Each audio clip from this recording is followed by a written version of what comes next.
Saya di sini akan mewawancarai seorang wirausahawan muda yang bernama Dava Noval. Beliau mempunyai usaha sampingan sebuah angkringan di daerah Sidosermo Indah. Nah, di sebelah saya ini adalah Mas Dava Noval. Saya akan mengajukan beberapa pertanyaan. Ya. Nah, beberapa pertanyaan nanti minta tolong dijawab ya semampunya saja. Oh iya.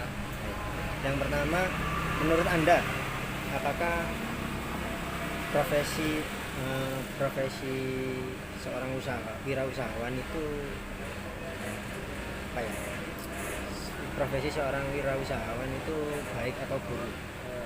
Kalau menurut saya seorang wirausahawan itu lebih banyak baiknya daripada buruknya, dikarenakan kita mencari nafkah sendiri, mencari sesuap nasi lah intinya, mencari sesuap nasi dan memfasilitasi orang-orang untuk yang diinginkan, seperti misalnya orang ingin makan ayam, kita jualan ayam.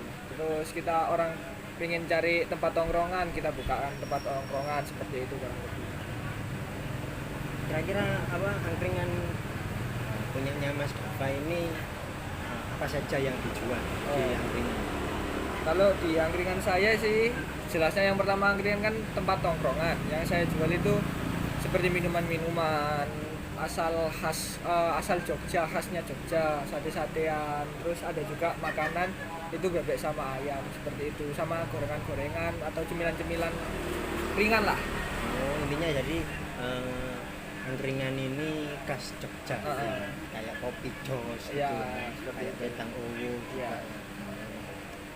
Jadi banyak ya varian makanan dan juga minuman yang disediakan di angkringan ini.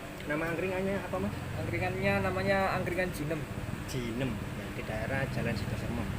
Baik, selanjutnya bagaimana menurut Anda cara menjual produk Anda itu menarik seperti apa?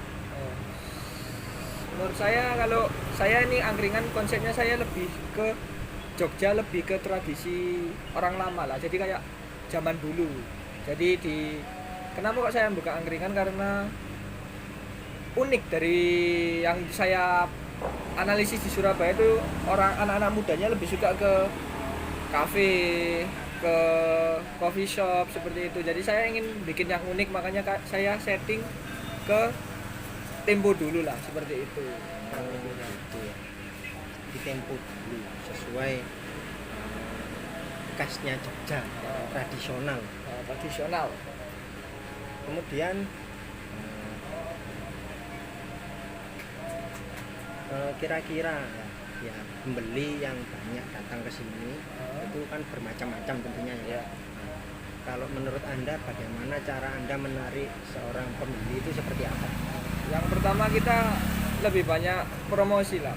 Yang pertama, yang kedua, banyak-banyakin circle kita. Jadi kayak misal kita ikut komunitas, secara tidak langsung kita akan semakin kenal kan dengan teman-teman kita di komunitas. Nah, itu dari situ kita bisa main marketing di situ, diajak untuk misalnya kalau ikut komunitas motor, habis muter-muter Surabaya bisa diajak ke angkringan kita, finishnya di tempat ini. Terus anak-anak gunung, kalau nggak ada acara naik gunung, bisa ke tempat ini untuk ngopi, sharing lah ilmu, begitu. Banyakin circle gitu lah. Intinya apa, menjualnya seputar kelangan sekitar kita dulu ya. Cari pasarnya di sekitar kita dulu. Jadi tidak usah terlalu jauh-jauh, tapi sesuai dari teman-teman kita dulu, kemudian ke orang lain. Kemudian sekian banyak penjual dan juga pembeli, kira-kira sifat apa yang sering Anda temui saat orang nongkrong di sini? Ya, sifat-sifatnya berbagai macam sih, Mas. Jadi kayak ada yang anak itu sukanya ngomong, jadi cerita banyak di sini, jadi ngomongnya agak keras, jadi kedengaran orang banyak. Terus ada yang modelnya kayak bos, tanya tapi ujung-ujungnya nggak beli gitu, cuma belinya satu kopi atau apa gitu. Itu banyak sih kalau gitu. Ada yang juga ramah, ada yang sering curhat juga, datang ke sini cuma curhat gitu. Itu banyak sih, macam-macam.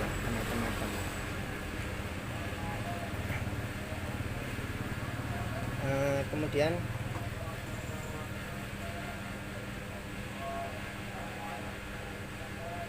kenapa ya kira-kira menurut Anda kalau ada yang seorang penjual atau wirausahawan yang memulai usahanya itu kemudian gagal? Yang pertama itu dia itu nggak punya ilmu di bidang itu mas, jadi dia tuh punya uang tapi mau coba-coba gitu loh, mungkin hokinya di situ, mungkin rezekinya di situ, padahal dari situ ya takdir juga menentukan sih. Jadi kita sebelum kita buka bisnis atau apalah sesuatu yang ingin wirausahaan lah intinya, entrepreneur kan, itu kita harus juga tahu analisisnya, ada bisnis plan-nya seperti ini, ngitung kalau ada jual makanan itu ada BP-nya segini, dan terus ada pasarannya itu mau ditujukan ke kalangan apa gitu, dan mau dari start awal itu mau siapa yang mau datang ke situ, buka grand opening seperti apa, dan banyak dan sebagainya. Mas, kurang lebihnya seperti itu. Jadi belum matang lah. Jadi ilmunya itu kak masih belum, tapi dia maksa untuk buat seperti itu. Itu menurut Anda seperti itu ya? Menurut saya seperti itu. Kira-kira Mas Dava ini umur berapa ya? Kelihatannya itu masih muda. Saya masih umur 21 mas. Oh, masih umur 21, berarti masih kuliah. Iya masih kuliah. Semester berapa ya? Semester 6. Semester 6. Oh, ternyata masih kuliah sama kayak saya. Oke, mungkin itu aja dari Mas Ceking. Terima kasih banyak. Ya, terima kasih juga mas. Terima kasih. Selamat malam. Assalamualaikum warahmatullahi wabarakatuh.